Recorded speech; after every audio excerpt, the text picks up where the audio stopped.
Hello friends, एक बार फिर से आपका स्वागत है आपके अपने चैनल एमएच क्लासेस भाई मोहन त्रिपाठी। जैसा कि मैंने आपको बताया है, आपको पता भी है कि अभी इस क्षेत्र में हम नए हैं, हमारा नया चैनल बना हुआ है और हमने 10th और 12th की बेहतरीन तैयारी कराने का वादा किया है। उसकी हम भरसक कोशिश भी कर रहे हैं, लगातार प्रयास भी कर रहे हैं और इतना आपको विश्वास दिलाते हैं कि अगर आप हम पर भरोसा रखते हैं तो आप इस बात का ध्यान रखेंगे, इस बात को आपको पता भी चलेगा कि हम 100% आपकी 10th और 12th की मैथ्स की और हिंदी की बहुत बेहतरीन तैयारी करवाएंगे। और जब पूरा सिलेबस कंप्लीट होगा, आप एग्जाम में अपेयर करेंगे, तब आपको लगेगा कि हाँ वाकई में जहां पर हमने इस बार स्टडी की है और उन्होंने हमें स्टडी अच्छे से करवाई है और ऐसी कोई चीज नहीं बचेगी जो हम आपको नहीं बताएंगे। अभी तक हमने आपको पीछे कुछ वीडियोस में हाई स्कूल की मैथ्स की वीडियो बनाकर भेजी है, जिसमें रियल नंबर और दूसरा चैप्टर पॉलिनोमियल वास्तविक संख्या और बहुपद को अच्छे से हमने डिफाइन किया है। और हमने जैसा कहा था कि हम एक एक सवाल आपको बताएंगे, उसी तरह हम एक एक सवाल जो है उसमें बताए हैं। अब आज हम दोस्तों पहली वीडियो बनाने जा रहे हैं कक्षा 11 की यूपी बोर्ड मैथ्स की। तो उस वीडियो को शुरू करने से पहले हम थोड़ा सा जान लेते हैं कक्षा 11 में जो पहला चैप्टर है वो है समुच्चय। तो समुच्चय का मतलब क्या होता है कि समूह, संग्रह। समुच्चय का मतलब होता है संग्रह, समूह। जहां पर संग्रह और समूह बहुत सारी चीजें जहां पर इकट्ठा हो जाती है, एकत्रित हो जाती है, संगठन बन जाता है, तो उसको हम समुच्चय कहलाते हैं। देख लेते हैं, सबसे पहले हम यहाँ पर देख लेते हैं परिभाषा समुच्चय। अब हम पढ़ेंगे सेट। तो सबसे पहले परिभाषा देख लेते हैं। परिभाषा क्या है? वस्तुओं के सुपरिभाषित समूह को समुच्चय कहते हैं। अर्थात हमने कहा ना कि जहां पर वस्तुओं का संग्रह होता है, समूह होता है, संगठन होता है, तो उनकी जो व्याख्या की जाती है, जो विधिवत उनकी व्याख्या की जाती है, उसी व्याख्या को जो संगठन होता है, समूह होता है, संग्रह होता है, उसको हम क्या कहते हैं? समुच्चय कहते हैं। एक बात ध्यान रखिएगा, समुच्चय के शुरू के जो चैप्टर हैं 1.1, 1.2, 1.3, 1.4 ये सब बहुत इजी हैं, तो इनको व्हाइट बोर्ड में लिख के कराया नहीं जा सकता। इसलिए आप एक बात ध्यान रखिए, कोशिश में करूंगा कि मैं सारी इसकी जो परिभाषाएं हैं, इसके जितने प्रकार हैं, उसको आपको अच्छे से ढंग से समझा दें, ताकि आप बहुत सारे जो क्वेश्चंस हैं उसको अपने से सॉल्व कर लें। बुक से एग्जाम्पल पढ़ना मत भूलिएगा, क्योंकि हमेशा बोर्ड के एग्जाम में एग्जाम्पल या होम एग्जाम आप दें तो एग्जाम्पल और चैप्टर का 50-50 का पूरा आंकड़ा रहता है। 50% एग्जाम्पल आएगा तो 50% चैप्टर से आएगा। तो हम कोशिश करेंगे कि हम अच्छे से इसको समझाएं, ताकि आपको सिलेबस जो चैप्टर है उसको पढ़ने में आपको परेशानी ना हो। तो सबसे पहले देख लेते हैं, हमने परिभाषा में देखा कि वस्तुओं के सुपरिभाषित समूह को समुच्चय कहते हैं। आप देखिए समुच्चय तो कहते हैं, समुच्चय होता कैसे है? तो हमेशा हम समुच्चय को महिला कोष्ठक से प्रदर्शित करते हैं। समुच्चय को किससे प्रदर्शित करते हैं? हम हमेशा महिला कोष्ठक से। और तो ये जो समुच्चय है, जैसे हमने लिख दिया a बराबर, तो इसके अंदर जो अवयव लिखे हैं वो स्मॉल में लिखे हुए हैं। तो यहाँ पर लिखा हुआ है, इसे अंग्रेजी वर्णमाला के बड़े अक्षरों से व्यक्त करते हैं। हमेशा याद रखिएगा, समुच्चय को हम अंग्रेजी वर्णमाला के बड़े अक्षरों से व्यक्त करेंगे और इसके अंदर जो अवयव हैं, इसके अंदर जो एलिमेंट हैं, उसको हम अंग्रेजी वर्णमाला के छोटे अक्षरों से हमेशा प्रदर्शित करेंगे। कहने का मतलब ये है कि समुच्चय को हमेशा अल्फाबेट के बड़े अक्षरों से प्रदर्शित करेंगे और उसके अंदर जो एलिमेंट है, जो अवयव है, जितने भी अवयव लिखे जाएंगे, उनको हम छोटे लेटर्स में कामा के साथ लिखेंगे। कभी भी ध्यान रखिएगा कि अगर हम अवयव लिख रहे हैं तो ऐसे नहीं लिख सकते, हमेशा उनमें हम क्या लगाएंगे?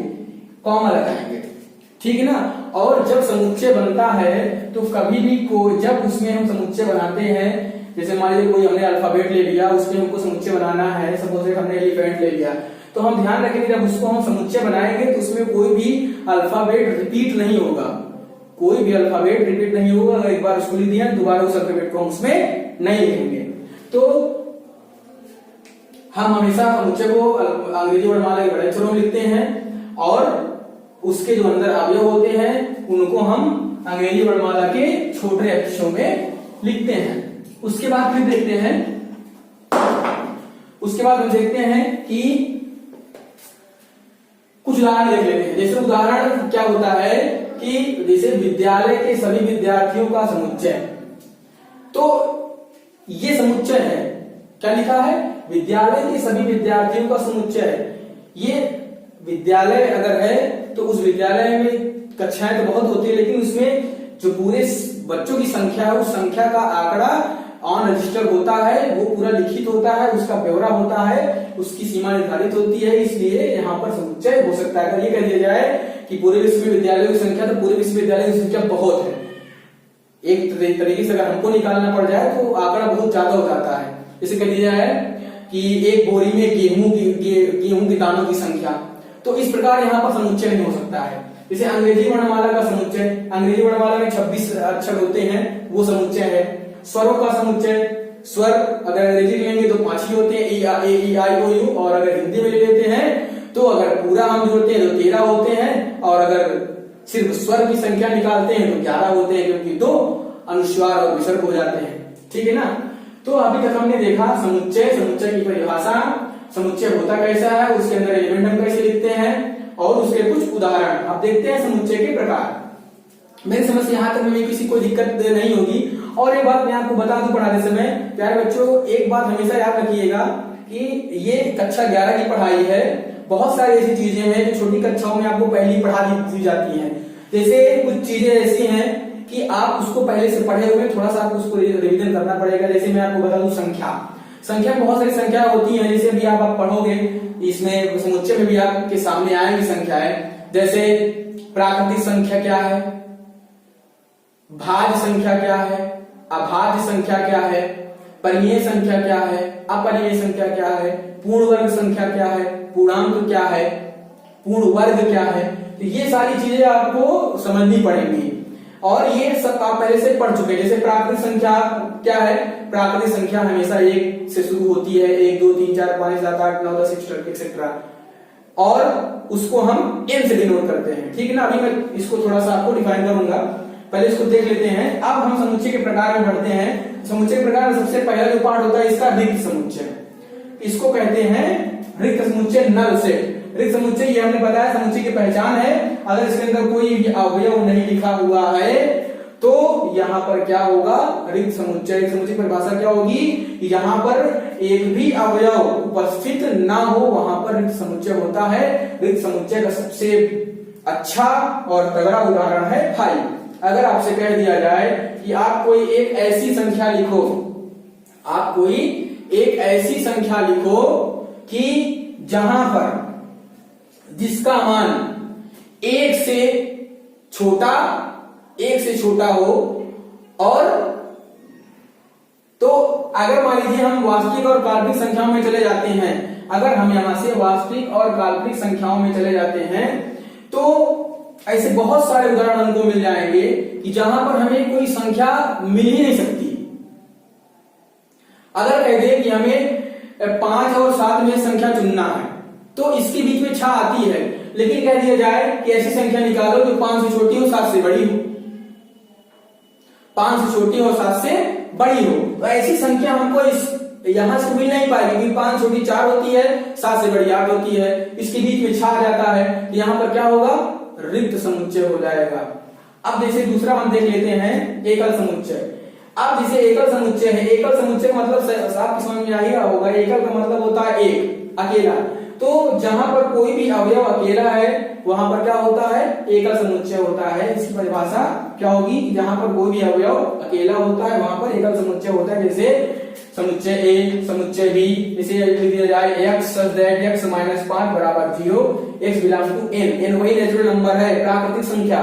तो अगर इसको आप हल करोगे तो क्या हो जाएगा, x - 5 बराबर 0, x बराबर क्या हो जाएगा 5, तो इसमें कितना अवयव बनेगा, एक अवयव बनेगा, इसलिए ये क्या कहलाएगा, एकल समुच्चय कहलाएगा। ठीक है ना। जहां तक मेरा विचार है कि सारी बातें क्लियर होती चल रही होंगी आप लोगों की। अब हम बढ़ते हैं परिमित समुच्चय की तरफ। ठीक है ना। परिमित का मतलब होता है कि जिसकी सीमा निर्धारित है, जो निश्चित है, निश्चित और अनिश्चित, डिफिनिट और इनडिफिनिट। तो जैसे परिमित समुच्चय है तो परिमित समुच्चय की परिभाषा हो जाएगी कि वो वे अवयव जिनकी सीमा निर्धारित है, जिनकी हम गणना कर सकते हैं, और जो बातें एकदम क्लियर है तो उनको हम परिमित समुच्चय कहते हैं। जैसे कक्षा 11 के छात्रों का समुच्चय, जैसे हमने आपको बताया इसमें समुच्चय भी है। अब कक्षा 11 के छात्रों का समुच्चय अर्थात कक्षा 11 में 40, 50, 60, 70, 80 जितनी भी संख्या होंगी वो एकदम निर्धारित होगी, परफेक्ट होगी संख्या, तो उसकी सीमा निश्चित होगी। क्योंकि यहाँ रजिस्टर जब सभी के नाम चढ़ जाते हैं तो पूरा ब्यौरा निकल करके आता है कि इस कक्षा में 40, इस कक्षा में 50, इस कक्षा में 60, तो उसकी सीमा निर्धारित होती है। तो कक्षा 11 के छात्रों का समुच्चय, सभी स्वरों का समुच्चय, घर में हमारे घर में सदस्यों का समुच्चय, हिंदी वर्णमाला में व्यंजनों का समुच्चय, उसके बाद अंग्रेजी वर्णमाला में अक्षरों का समुच्चय, उसमें स्वर का समुच्चय, व्यंजन का समुच्चय। तो ये सारी चीजें निश्चित हैं, ठीक है ना, ये सारी चीजें निश्चित हैं। तो यहाँ पर क्या हो जाएगा, परिमित समुच्चय हो जाएगा। हम देख लेते हैं अपरिमित समुच्चय। अपरिमित समुच्चय का मतलब होता है कि जिसकी सीमा निर्धारित ना हो। जैसे सभी प्राकृतिक संख्याओं का समुच्चय, क्योंकि दुनिया में जितनी भी संख्याएं हैं सब प्राकृतिक संख्याएं ही हैं, क्योंकि 1, 2, 3, 4, 5, 6, 7, 8, 9 प्राकृतिक संख्या है और इसके आगे जितनी भी संख्याएं बनी है वो किससे बनी है, प्राकृतिक संख्याओं से ही बनी है। उसके बाद हम देख लेते हैं अपरिमित समुच्चय में, जैसे सभी प्राकृतिक संख्याओं का समुच्चय हो गया। विश्व में अच्छे लेखक का समुच्चय। अब विश्व में अच्छे लेखक का समुच्चय, विश्व में बहुत सारे अच्छे लेखक हो सकते हैं। अब कोई एकदम डिफिनिट गिनती तो नहीं है कि यहाँ विश्व में 4 अच्छे लेखक हैं, 5 अच्छे लेखक हैं, 7 अच्छे लेखक हैं, 8 अच्छे लेखक हैं। तो विश्व में अच्छे लेखकों का समुच्चय, इस प्रकार बहुत सारे उदाहरण। आप आकाश में तारों का समुच्चय, आकाश में कितने तारे हैं या सीमित हैं। तो इस पृथ्वी पर सूर्य के पड़ने वाले प्रकाश की जो किरणें हैं, कितनी किरणें वहां से आती हैं, उनका समुच्चय। तो यहां से आप देखेंगे कि ये अपरिमित समुच्चय का मतलब होता है जिसकी कोई सीमा ना हो। तो अभी तक आपने देखा समुच्चय, उसके उदाहरण कैसे उसको लिखते हैं, अवयव कैसे लिखे जाते हैं, उसके समुच्चय के प्रकार कितने प्रकार के होते हैं, उन प्रकारों को मैंने आपको अच्छे से डिफाइन करके बताया। अब उसके बाद हम इसके आगे का समुच्चय हमारा जो है समतुल्य समुच्चय। अब हम उस समतुल्य समुच्चय को पढ़ेंगे। समुच्चय तो असंयुक्त समुच्चय में ये जो उसका 5वां प्रकार समुच्चय का असंयुक्त समुच्चय। असंयुक्त समुच्चय क्या होता है कि असंयुक्त समुच्चय ऐसे समुच्चय कि जहां पर जिनके जो अवयव हैं वो आपस में बराबर ना हो, संख्यात्मक नहीं, उसके अंदर के अवयव पूरी तरह बराबर होने चाहिए। संख्यात्मक जैसे हमने उदाहरण लिखा हुआ है a बराबर 1, 2, 3, b बराबर 4, 5, 6, तो संख्यात्मक मान इसका बराबर है लेकिन ये अवयव आपस में बराबर नहीं है, इसलिए ये असंयुक्त समुच्चय है। जैसे a बराबर 1, 2, 3, b बराबर 4, 5, 6, तो a बराबर a b c, b बराबर e f g।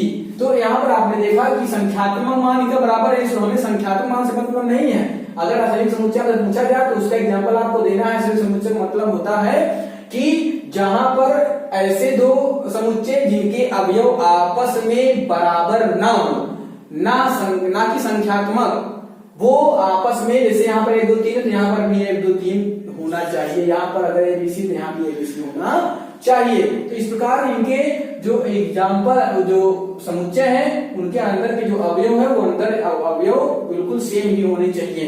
अगला उदाहरण अगला देखते हैं प्रकार हम 6वां समतुल्य समुच्चय। समतुल्य समुच्चय का मतलब होता है, जो भी मैंने बताया कि असंयुक्त समुच्चय में आपने देखा कि यहाँ पर इसके संख्यात्मक मान बराबर तो हैं लेकिन यहाँ पर बराबर नहीं है, इसके अंदर के अवयव बराबर नहीं है, तो यहाँ पर असंयुक्त समुच्चय हो गया। अब अगले समुच्चय में हमने देखा कि NA बराबर NB, मतलब number of element set A, number of element set B, अर्थात समुच्चय A के सभी अवयवों की संख्या और समुच्चय B की सभी जो अवयव उनकी संख्या आपस में जब बराबर होगी तब वहां पर समतुल्य समुच्चय हो। जैसे यहाँ पर हम देख लें A बराबर 1, 2, 3 लिखा, B बराबर 4, 5, 6 लिखा है। तो यहाँ पर आपने देखा कि 3 अवयव इस A में है और 3 अवयव B में है, तो इनके जो अवयव की संख्या है वो आपस में क्या है, बराबर है। इनकी अवयव की संख्या आपस में क्या है, बराबर है। जैसे अभी हम लिख दें कि एग्जाम्पल, दूसरा एग्जाम्पल ले लेते हैं। अगर हम A लिख देते हैं A बराबर C D E, फिर B बराबर लिख देते हैं G F H, लिख दिया हमने। तो यहां पर हमने देखा कि C D E और G F H ये भिन्न भिन्न अल्फाबेट है, लेकिन A में जितने अवयव हैं उतने अवयव बी में भी है, इनके संख्यात्मक मान आपस में क्या है, बराबर है, इसलिए यहाँ पर समतुल्य समुच्चय हो जाएगा। उसके बाद हम सातवां समुच्चय देख लेते हैं, समान समुच्चय। समान समुच्चय का मतलब होता है, अब इसका मतलब ये होगा कि इसके जो अवयव हैं वो अवयव एकदम उसी तरह होना चाहिए, जो अवयव यहाँ है वही अवयव यहाँ भी होना चाहिए, जो अवयव यहाँ है वही अवयव यहाँ भी होना चाहिए। जैसे यहाँ पर लिखा है a बराबर 1 2 3, b बराबर 3 1 2, वो कोई दिक्कत नहीं है, क्रम से नहीं लिखे तो कोई दिक्कत नहीं है समुच्चय में। अगर उसमें अवयव उपस्थित है, भले वो क्रमबद्ध तरीके से नहीं है, लेकिन वो समुच्चय कहा जाएगा। जैसे a बराबर 1 2 3 है, b बराबर 3 1 2 हो गया। फिर a बराबर a b c d, b बराबर d b c a, तो क्रमबद्ध तरीके से तो नहीं है, लेकिन वही अवयव जो a में है वही अवयव b में है, तो ये क्या कहलाएगा, समान समुच्चय कहलाएगा। असंयुक्त समुच्चय, असंयुक्त समुच्चय क्या मैंने बताया कि जहां पर a और b दो ऐसे समुच्चय हैं जिनके जो अवयव हैं वो कभी भी आपस में समान नहीं होते। संख्यात्मक मान उनका बराबर हो सकता है लेकिन अवयव समान नहीं होंगे, तो वहां पर असंयुक्त समुच्चय होगा। और जिन अवयव समुच्चयों के अवयवों की संख्या आपस में बराबर होगी वहां पर समतुल्य समुच्चय होगा। और जहां पर a और b के दोनों अवयव समान होंगे, अर्थात वही अवयव जो इसमें है वही b में भी होगा, तो वहां पर हो जाएगा आपका समान समुच्चय। इस प्रकार आपने समुच्चय के 7 प्रकारों का अध्ययन किया। आशा करता हूं कि आपको बहुत अच्छे से समझ में आया होगा। उसके बाद जब चैप्टर शुरू होगा, कुछ एग्जाम्पल आप पढ़ोगे तब आपको अच्छे से क्लियर हो जाएगा, ठीक है ना। चलिए अब हम देखते हैं उप समुच्चय, जिसको बोलते हैं सबसेट। ये समुच्चय अभी हमने पढ़ा, समुच्चय का प्रकार पढ़ा, हम उसके बारे में जान लेंगे उप समुच्चय के बारे में।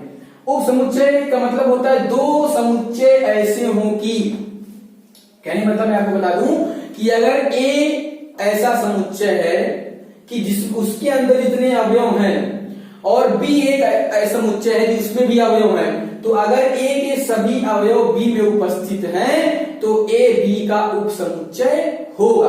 अगर इसी का विपरीत कर दें कि बी में ए के सभी अवयव, ए में बी के सभी अवयव उपस्थित हैं तो बी ए का उप समुच्चय है, तो वही परिभाषा में लिखा गया है दो समुच्चय ऐसे हों कि एक का प्रत्येक अवयव दूसरे का भी अवयव हो तो प्रथम समुच्चय को द्वितीय का उप समुच्चय कहते हैं। इसे इस चिन्ह से प्रदर्शित करते हैं, इसको हम बोलते हैं सबसेट। जैसे अभी हम ये लिखा हुआ है, ये इसको पढ़ेंगे, ए इज सबसेट ऑफ बी, अर्थात ए बी का उप समुच्चय है। एक बार फिर से इसकी परिभाषा देख लेते हैं। दो ऐसे समुच्चय कि जहां पर एक प्रत्येक का अवयव, पहले का प्रत्येक अवयव दूसरे का भी अवयव हो तो प्रथम समुच्चय को द्वितीय का उप समुच्चय कहते हैं। इस परिभाषा को आप नोट कर लीजिएगा, आप कहीं नहीं जाएंगे। आप अगर कंटिन्यू यहां से डेली पढ़ते रहेंगे, जैसे स्कूल में पढ़ाया जाता है डेली क्लास में, इस तरह हर दूसरे दिन आपको वीडियो, दूसरे दिन तीसरे दिन आपको वीडियो मिल जाएगी, क्योंकि हाई स्कूल का भी बनाना होता है, 12th का भी बनाना है, तो हर दूसरे तीसरे दिन आपको वीडियो मिल जाएंगी। पर्याप्त मात्रा में आपको मटेरियल मिलता रहेगा। आप ऐसी कोई चीज नहीं छूटेगी जो आपको किताब में देखना पड़े।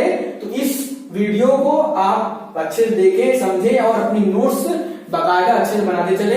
तो अभी हमने देखा कि अब उप समुच्चय हमने देखा, इसका उदाहरण देखते हैं। परिभाषा एक बार फिर देख लेते हैं। दो समुच्चय ऐसे हो कि एक का प्रत्येक अवयव दूसरे का भी अवयव हो तो पहले प्रथम समुच्चय को द्वितीय का उप समुच्चय कहा जाएगा, कहते हैं।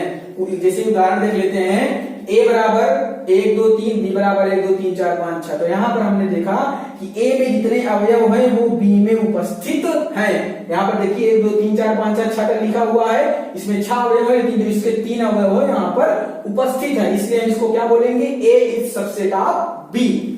अभी हमने बताया था कि अगर a के सभी अवयव b में उपस्थित है तो a b का उपसमुच्चय कहलाएगा, तो इसको क्या पढ़ेंगे, a is subset of b। अब दूसरी तरफ दूसरा उदाहरण दे लेते हैं। जैसे a बराबर लिखा हुआ है 2 4 6 8 10, यहाँ पर लिखा है 2 4 6। तो आपने देखा कि b के सभी अवयव उपस्थित हैं a में, यहाँ पर a के सभी अवयव उपस्थित थे b में, यहाँ b के सभी अवयव उपस्थित हैं a में। इसको क्या कहेंगे, b उपसमुच्चय है a का, अर्थात बी इज सबसेट ऑफ ए। तो अभी तक आपने देखा कि आपने समुच्चय पढ़ा, उसकी परिभाषा, उसके प्रकार, फिर आपने उपसमुच्चय देखा, उसकी परिभाषा हमने बताया, कैसे डिनोट करते हैं उसको बताया, उसके हमने उदाहरण बताए। अब हम इसके आगे अब कुछ और आपको जानकारी, कुछ और आपको अवयव बताएंगे जो जिससे आपको चैप्टर को हल करने में आसानी हो। ठीक है ना? तो अब आप लगातार हमारे साथ बने रहिए और उसके बाद अपनी पढ़ाई कंटिन्यू जारी रखिए। अभी तक हमने पढ़ा समुच्चय, समुच्चय की परिभाषा, उसके प्रकार, उनके प्रकार का उदाहरण, उपसमुच्चय, उसका उदाहरण। अब उसी के आगे हम क्रम में चलते हैं। अब कुछ हम चीजें आपको कुछ चिन्ह इस यहाँ पर लेके समझा देते हैं। जैसे यहाँ पर लिखा है ये ए, ये जो साइन बना हुआ है इसको हम बोलते हैं यूनियन। यूनियन का मतलब होता है सम्मिलन। सम्मिलन, संगठन, समूह, जहां पर सबको इकट्ठा करके लिखा जाता है। तो ए, इसको हम जो पढ़ते हैं इसको पढ़ते हैं हम ए यूनियन बी। और इसको हल कैसे करेंगे? जैसे हम यहां पर लिख दिए ए बराबर 1 2 और बी बराबर लिख दिए 1 2 3। तो जब हम ए यूनियन बी निकालेंगे तो हम इसके दोनों के अवयवों को मिलाकर लिखेंगे, क्योंकि यूनियन का मतलब होता है सम्मिलन। तो हम ए और बी के दोनों अवयवों को मिलाकर लिखेंगे। किसी भी अवयव को याद रखिएगा, शुरू मैंने बता दिया था कि कोई भी अवयव रिपीट नहीं होगा। ये हो जाएगा 1, 2, 3। तो आपने देखा, आपने इसको निकाल लिया ए यूनियन बी, जिसको क्या बोलते हैं? यूनियन। यूनियन मतलब होता है सम्मिलन। तो निकालते कैसे हैं? ए का अवयव दिया है, बी का अवयव दिया है, तो ए और बी के सभी अवयवों को आपको मिलाकर लिख देना है। एक बात का विशेष ध्यान रखना है, कोई भी अवयव दोबारा लिखा ना जाए और जितने भी अवयव हैं उनको हम क्रम से उसी तरह लिख देंगे, तो वो हमारा कहलाएगा ए यूनियन बी, अर्थात ए सम्मिलन बी हमने निकाला हुआ है। ठीक है ना? उसके बाद इसको देख लेते हैं। ये जो साइन बना हुआ है इसको बोलते हैं इंटरसेक्शन। इंटरसेक्शन मतलब है इसको प्रतिच्छेदी भी बोलते हैं। ठीक है ना? तो इसको हम बोलते हैं इंटरसेक्शन। इसको पढ़ेंगे कैसे? A intersection B. इसका एग्जांपल देख लेते हैं। जैसे ए बराबर दिया हुआ है, ए बराबर दिया हुआ है 1 2 3 और बी बराबर दिया हुआ है 2 4 6। तो ए बराबर दिया हुआ है 1 2 3, बी बराबर दिया है 2 4 6। अगर हम निकालेंगे ए इंटरसेक्शन बी निकालेंगे तो इंटरसेक्शन का मतलब होता है कि जहां पर दोनों अवयवों मतलब दोनों समुच्चयों में जितने भी अवयव मिलेंगे उतने ही अवयव हम लिखेंगे, जो नहीं मिलेगा उसको हम छोड़ देंगे। तो आप यहाँ पर ध्यान देखिए, यहाँ पर 1 2 3 है, यहाँ पे 2 4 6 है। तो 2 ही एक ऐसा अवयव है जो इन दोनों में मिल रहा है। तो इसलिए ए इंटरसेक्शन बी बराबर क्या हो जाएगा? 2 हो जाएगा। ध्यान रखिएगा कि जो यूनियन निकालते हैं उसमें ए और बी के सभी अवयव को इकट्ठा करके लिखा जाता है, कोई भी अवयव रिपीट नहीं होता है। और इंटरसेक्शन में क्या करते हैं? ए और बी के जितने अवयव मिलते हैं सिर्फ उन्हें लिखते हैं, बाकी जो नहीं मिलते उनको हम छोड़ देते हैं। जबकि हम जब यूनियन निकालते हैं तो हम किसी को नहीं छोड़ते हैं। ठीक है ना? उसके बाद सबसे जरूरी है ये है यू। यू का मतलब होता है यूनिवर्सल सेट। इसको हम सार्वत्रिक समुच्चय कहते हैं। 1 2 3 4 5 6 7 जनरली इसकी संख्या यही होती है और क्वेश्चन के हिसाब से कभी कभी इसका परिवर्तन भी हो जाता है, इसको बदल दिया जाता है। तो कोई निश्चित संख्या ही नहीं है, लेकिन फिर भी अगर संख्या नहीं निर्धारित है, दिया नहीं है, तो 1 2 3 4 5 6 7 8 1 से लेकर 9 तक आप इस जो है संख्याओं को सार्वत्रिक समुच्चय समझेंगे। अगर आपसे बोल दिया गया यू दिया हुआ है, यू इंटरसेक्शन ए निकालिए और ए का मान दिया हुआ है, तब फिर आप उसमें यू की संख्या क्या मानेंगे?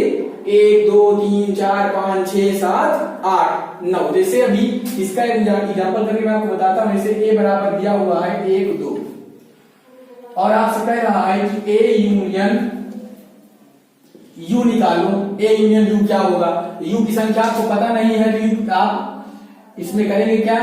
ए यूनियन यू निकालना है, तो ए क्या है? 1 2 यूनियन क्या निकालना है? यू। यू का मान आप याद रखो 1 2 3 4 5 6 7 8 9 अपने से लिख दिया हमने। अब इसका मान क्या निकल करके आएगा? इसको पूरा हमको मिला कर लिख देना है। तो क्या हो जाएगा? 1 2 3 4 5 6 7 8 9। ये हो गया ए यूनियन यू। अगर यहीं पे ए इंटरसेक्शन यू कहे तो सिर्फ दो ही अवयव ऐसे हैं जो इसमें मिलेंगे, तो क्या हो जाएगा, सभी हट जाएंगे, 1 और 2 ये सभी क्या हो जाएंगे, हट जाएंगे। इंटरसेक्शन हमको निकालना है तो क्या हो जाएगा, ये सभी हट जाएंगे और हमारे पास क्या बचेगा, 1, 2। तो इसका भी यूनियन और इंटरसेक्शन का उदाहरण हो गया, सार्वत्रिक समुच्चय का उदाहरण हो गया, ठीक है ना। अब हम आगे बढ़ते हैं और देखते हैं कुछ और अन्य उदाहरण, जैसे इसको बोलते हैं बिलोंग टू, ये जो साइन है इसको बोलते हैं बिलोंग टू। ये जो हमने लिखा हुआ है दोस्तों, ये बहुत ही महत्वपूर्ण चिन्ह है और ज्यादा से ज्यादा समुच्चय में इनका ही उपयोग होने वाला है, ये बात आप विशेष ध्यान रखिएगा, ठीक है ना। तो जैसे इसका उदाहरण देख लेते हैं, ए बराबर दिया हुआ है 1, 2 और बी बराबर दिया हुआ है 1, 2, 3, 4, 5।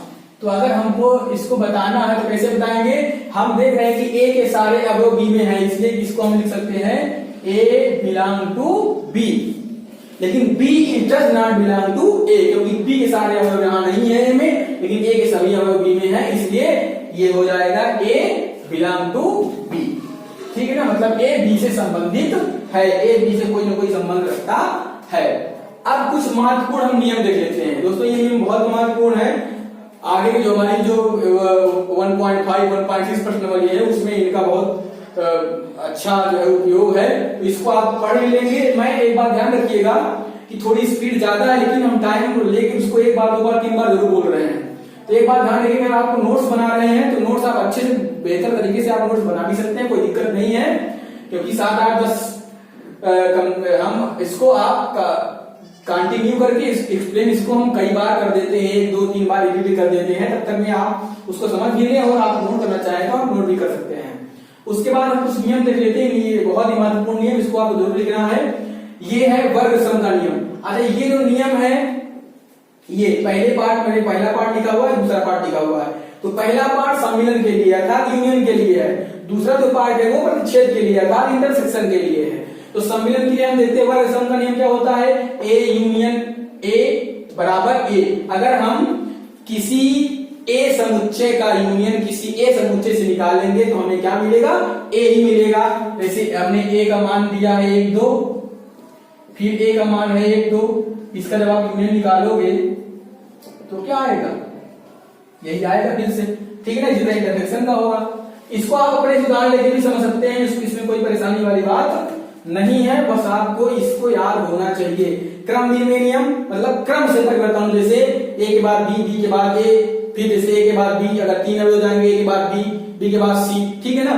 तो A union B, B union A आपस में क्या होंगे, बराबर होंगे। अगर ए यूनियन बी आपको निकालना है और बी यूनियन ए निकालोगे तो दोनों को मान आपस में क्या आएगा, बराबर आएगा। फिर साहचर्य नियम, साहचर्य नियम क्या है, योग का साहचर्य नियम आपने छोटी कक्षा में पढ़ा होगा, ए फिर A union B union C.